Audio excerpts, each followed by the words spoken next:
तरह से ओम और ओमकार, जैसे मैं मंगलाचरण में बोलती हूँ, ओम को नमन, ओंकार को नमन, अरिहंतों को नमन, सिरि सिद्धों को नमन। ओम को नमन, ओंकार को नमन, आचार्यों को नमन, उपाध्यायों को नमन। अब मुझे ये बताइए, ये ओम और ओंकार तो एक ही चीज है ना? अरे बोलिए ना, ओम और ओंकार एक ही चीज है ना? नहीं, ये एक चीज नहीं है। ओम अलग है, ओंकार अलग है। ओम बीजाक्षर है, ओंकार ध्वनि है। ओम वर्ण है, अक्षर है, और ये एक केवल सुर है, स्वर है, बस। इसमें व्यंजन नहीं है ओंकार में, केवल स्वर है। ओंकारमयी भगवान की वाणी होती है और ओम बीजाक्षर होता है। भगवान की जो दिव्य ध्वनि होती है, क्या दिव्य ध्वनि, अरिहंत भगवान जो दिव्य ध्वनि में अपना सारा आगम देते हैं, वो केवल ओंकार बोलते हैं बस, और कुछ भी नहीं करते। और वो मुंह से नहीं बोलते हैं, उनके रोम रोम से वो ध्वनि निकलती है। मौन लेना शुरू करो, रोम रोम बोलेगा।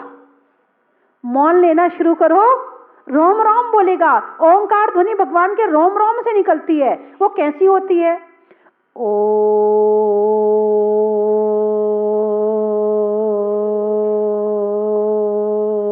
बस अरिहंत भगवान बस इतना ही बोलते हैं, इससे ज्यादा नहीं बोलते हैं। और इसी ओ में सारा आगम समाहित है, सारा आगम इसके अंदर है। गणधर इस ओंकार ध्वनि को झेलते हैं और फिर देवतागण उस ओंकार ध्वनि में से जो गणधर ने लिया उसको लेकर के वहां जितने जीव बैठे होते हैं उनकी भाषा में कन्वर्ट करते हैं। वहां शेर भी होता है, चीता भी होता है, गाय बैल पशु पक्षी होते हैं, देवता भी होते हैं, मनुष्य भी होते हैं, अलग अलग प्रांत के मनुष्य भी होते हैं। तो सबकी भाषा में कन्वर्ट देवतागण करते हैं। इस तरह से सब तक वो भगवान की वाणी इस तरह से पहुंच जाती है। और गौतम गणधर ना हो, यदि गौतम गणधर या अन्य गणधर तीर्थंकर के समोशरण में ना हो तो भगवान की वाणी नहीं खिलती है, क्योंकि भगवान की वाणी को झेलने वाले गणधर वहां पर नहीं है। और जब गणधर होते हैं तभी भगवान की वाणी खिलती है। गणधर के माध्यम से ही हम तक भगवान की वाणी पहुंचती है। और आज हम जो सुन रहे हैं ये भी उन्हीं की वाणी है। तो भगवान की वाणी ओंकारमयी है, इसे कहते दिव्य ध्वनि। ध्वनि यानी एक आवाज, ध्वनि एक आवाज, दिव्य अलौकिक, उसके समान कोई दूसरी नहीं हो सकती। दिव्य ऐसी ध्वनि एक भगवान के अंगोपांग संपूर्ण शरीर से निकलती है, उसमें सारा आगम होता है। अब आप कहोगे एक ओंकार में सारा आगम कैसे हो सकता है? अब आप देखिए, एक कटोरी में मिट्टी रखें, एक कटोरी में पानी रखें, एक में धूप रखें, एक में हवा रखें और एक में बीज रखें। बीज में ताकत है पेड़ बनने की, लेकिन कब बनेगा? जब उसको मिट्टी, हवा, पानी, धूप चारों चीज मिलेंगी। और चारों चीज के मिट्टी में बीज डाल दिया और वो तीन चीज और उसमें मिल गई, पेड़ उग जाएगा। बनाने वाला चाहिए, है सब कुछ मिट्टी में, सब कुछ है, पूरा अनाज है, सब कुछ मिल रहा है मिट्टी से, लेकिन करने वाला होना चाहिए। पुरुषार्थ करने से सब कुछ मिलता है। तो गणधर देव उस वाणी को जानते हैं, समझते हैं और उसमें से सारा निकाल लेते हैं। ज्ञान को समझने के लिए ज्ञानी चाहिए, अज्ञानी नहीं चाहिए, पर अज्ञानी को समझने के लिए ज्ञानी चाहिए। तो बंधुओं, इस तरह से भगवान की वाणी ओंकारमयी होती है और ओम बीजाक्षर है। इसीलिए जब बिल्कुल असहाय हो जाए, अंत समय हो, पूरा नमोकार मंत्र नहीं बोल पा रहे हो, ऐसे समय में उसको ओम बुलवाएं, उससे कहें ओम बोलो, ओम नमः, ओम नमः, क्योंकि अब उसकी अवस्था ऐसी हो गई वो पूरा नमोकार मंत्र नहीं बोल सकते। उसमें 5 पद, 35 अक्षर, 58 मात्राएं हैं और बुढ़ापे में इंद्रियां शिथिल हो जाती हैं, मुंह भी काम करना बंद कर देता है। ऐसे समय में, अंत समय में पर उनसे कहें आप ओम नमः, ओम नमः, ओम नमः बोलिए। आपका बच्चा छोटा है, पूरा नमोकार मंत्र नहीं बोल पा रहा, अभी छोटा है, तो उससे ओम नमः इतना जरूर बुलवाएं। नमः नहीं बोल पा रहा, ओम बुलवाएं। बच्चे से भी ओंकार ध्वनि और ओम जरूर करवाएं, ताकि उसके मुख में वो सरस्वती विराजमान हो जाए, उसके मुख में, उसकी जिह्वा में जिनवाणी विराजमान हो जाए। क्योंकि जिह्वा से ही तो निकलती है ना जिनवाणी, तो जिह्वा में विराजमान होगी तभी तो अच्छे से बाहर आएगी। सबसे पहले से ओम सिखाएं, उसके मुख से ओम का उच्चारण करवाएं, तो उसने पंच परमेष्ठी का स्मरण कर लिया। और भगवान की वाणी ओंकारमयी होती है। और जब जिनवाणी स्तुति में शुरू में मंगलाचरण करते हैं तब भी कहते हैं ओंकारम बिंदु संयुक्तम नित्यम ध्यायन्ति योगिना कामदम मोक्षदम चैवे ओंकाराय नमो नमः बोलते हैं ना, आपने सुना हो तो, ओंकाराय नमो नमः। इस ओंकार को भी मेरा नमस्कार है, ओम को भी नमन है और ओंकार को भी नमन है।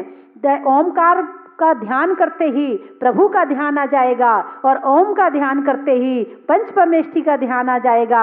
ऐसी शक्तियां आप अपने पास में रखें और दिन में 3 बार, जैसे आप बैठते हैं माला फेरने बैठे हैं तो माला के समय ओंकार ध्वनि अवश्य करें।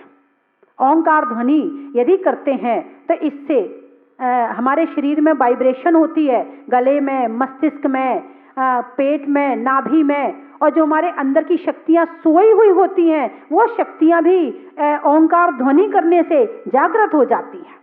इसलिए ओंकार ध्वनि जरूर करना चाहिए। बैठ करके कहो तो मैं बता दूं,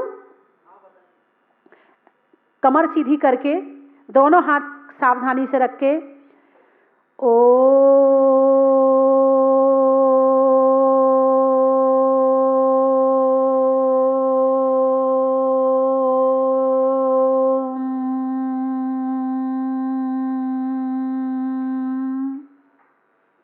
इस तरह 3 भाग ओ के और 1 भाग माँ का। जैसे ओम बोलना है तो 3 भाग में तो आप ओम ओ बोले, ओ, और 1 भाग माँ का। पहले आप सांस पूरी भर लें और फिर धीरे धीरे धीरे धीरे से स्लोली आप इस तरह से बोलते जाएं तो आप स्वयं देखना कि आपके अंदर की शक्तियां जागृत होनी शुरू हो गई हैं। अंदर बहुत शक्तियां भरी पड़ी हैं, लेकिन सब पे हमने कचरा इकट्ठा कर रखा है। दिन भर घर गृहस्थी, पैसा, घर, बच्चे, दुकान, इसके सिवा कुछ याद नहीं करते हैं। इसलिए हमारे शरीर के अंदर, हमारी आत्मा में जितनी शक्तियां हैं वो सारी सो गई हैं। उसको जगाने का एक ही उपाय है, ओंकार ध्वनि। बोलो ना हाँ।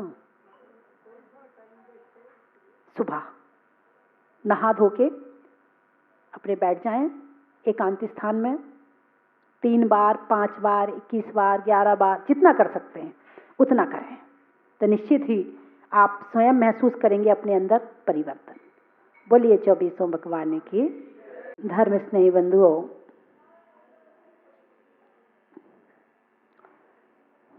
शब्द हम सुबह से शाम तक बोलते हैं, वही वर्णमाला है जिसमें का खा गा घा ता था दाधा पाफा बाभा यारा लावा, यही वर्णमाला है ना जो हम सुबह से शाम तक बोलते हैं। और नमोकार मंत्र में जो अक्षर हैं वो कौन से हैं? वो भी यही है, वो भी यही है। और जो हम दिन भर बोलते हैं वो भी यही है। शब्दों में कोई अंतर नहीं है, शब्द वही है। इसीलिए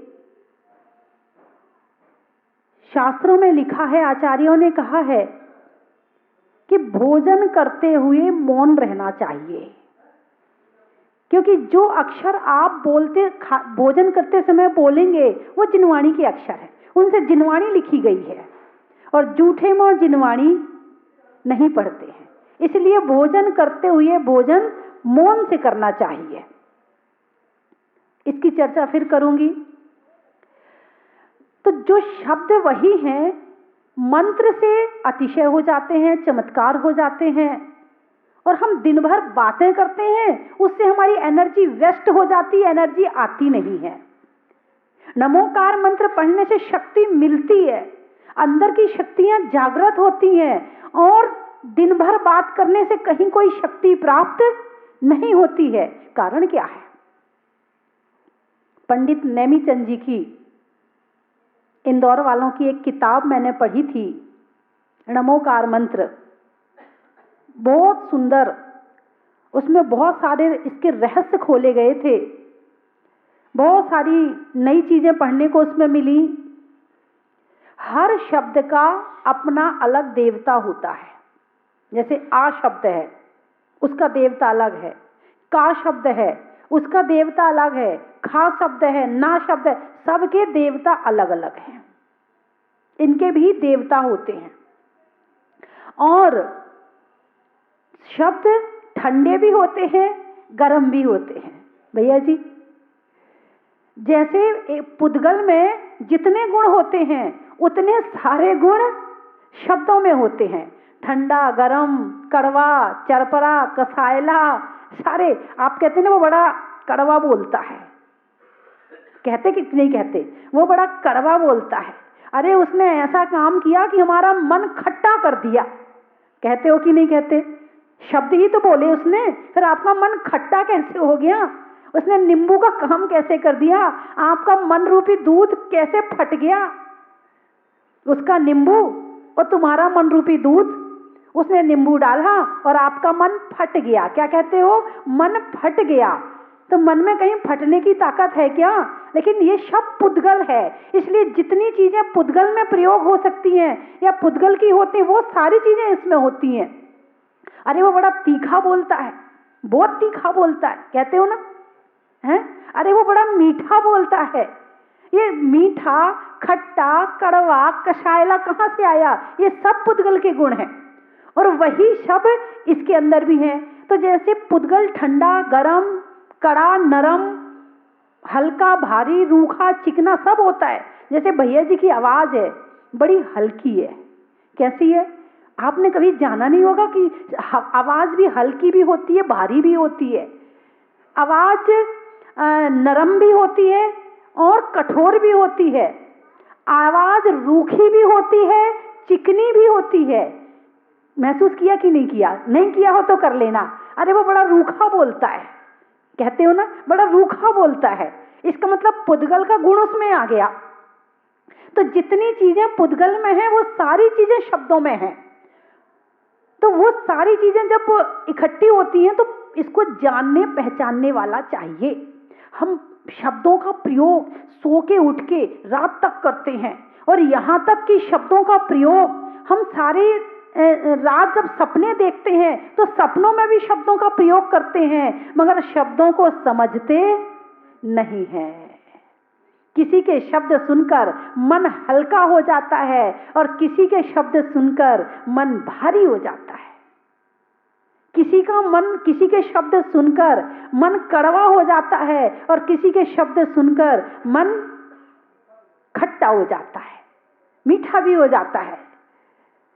जैसे कोई भोजन कर रहा है, भोजन में ज्यादा चीज कुछ नहीं है, बस आपने दाल रोटी सब्जी बनाई, कुछ नहीं है, लेकिन उसने खूब मीठी मीठी बातें करके और आपको भोजन कराया। बताइए वो भोजन कैसा लगेगा आपको?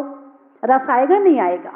इसी तरह से कोई यदि मान लो पूड़ी, पकवान, हलवा, बहुत सारे पदार्थ हैं, सब खिलाया और बाद में उसने थोड़ा सा कड़वा बोल दिया, बताइए भोजन का स्वाद बचा क्या? नहीं बचा। तो इन शब्दों में स्वाद कब आता है? जब इसमें हमारे भाव शामिल हो जाते हैं। हमारे भावों के शामिल होते ही शब्दों में स्वाद आने लगता है। तो इन शब्दों का स्वाद, ये ठंडे हैं कि गरम, ये रूखे हैं कि चिकनी, इनकी अपनी शक्ति भी होती है। जैसे हा, ये हा गर्म है, रा गर्म है, ना, मा ठंडा है, ये ठंडे हैं। तो इनकी शक्तियां जिसको पता चल जाती हैं, ऐसे हमारे बड़े बड़े आचार्य हुए हैं। मंत्रों का निर्माण वही कर सकता है जिसे शब्दों की शक्तियों के विषय में पता हो। तो नमोकार मंत्र अनादि अनिदन मंत्र है, ना किसी ने बनाया है और ना कोई इसे मिटा सकता है, क्योंकि इसमें बनाने की जरूरत नहीं है क्या इसमें? नमो अरिहंताणम, अरिहंतों को नमस्कार हो, नमो सिद्धाणम, सिद्धों को नमस्कार हो। क्रम है, किस तरह का क्रम है, कैसे पढ़ना है, तो इन सबका संयोजन बहुत अच्छी तरह से नमोकार मंत्र में किया गया है। इसी तरह से पाठों का राजा भक्तामर, पढ़ते ही मन अपने आप ही शांत हो जाता है, बहुत अच्छा महसूस होने लगता है। उसमें भी निश्चित ही आचार्य मानतुंग स्वामी के द्वारा भक्तांबर पाठ में शब्दों का संयोजन किया नहीं। एक तो भक्ति करते हैं और कोई कवि है, भक्ति कर रहा है, अपने आप ही अंदर से निकलते जा रहा है और भक्तांबर बनते जा रहा है। जैसे आचार्य मानतुंग, उन्होंने पहले भक्तांबर लिखा नहीं था, पहले उन्होंने भक्ति करी थी और जो भक्ति करी वो भक्तांबर बन गया। तो शब्दों में ही भक्तांबर लिखा है, शब्दों में ही नमोकार मंत्र लिखा है, शब्दों में ही पूजाएं लिखी हैं, शब्दों में ही बड़े बड़े ग्रंथ लिखे हैं, शब्दों में ही प्रवचन किए जाते हैं, शब्दों में ही गालियां दी जाती हैं, शब्दों में ही गीत गाए जाते हैं, शब्दों में ही भजन गाए जाते हैं, शब्दों में ही बुराई करी जाती है, शब्दों में ही प्रशंसा करी जाती है, शब्दों में ही प्रेम किया जाता है और शब्दों में ही द्वेष किया जाता है। बस इन शब्दों की शक्तियों को पहचान लें कि कौन सी शक्ति, कौन सा शब्द हमारे ऊपर क्या असर करता है, सामने वाले के ऊपर क्या असर कर रहा है। ऐसा कौन सी शब्द हैं कि जो हमारे अंदर की शक्तियों को उद्घाटित कर दें, वो है नमोकार महामंत्र। इतनी शक्ति है इसके अंदर कि इसकी साधना से केवल ज्ञान की प्राप्ति हो जाए, केवल ज्ञान भी प्राप्त कर सकते हैं।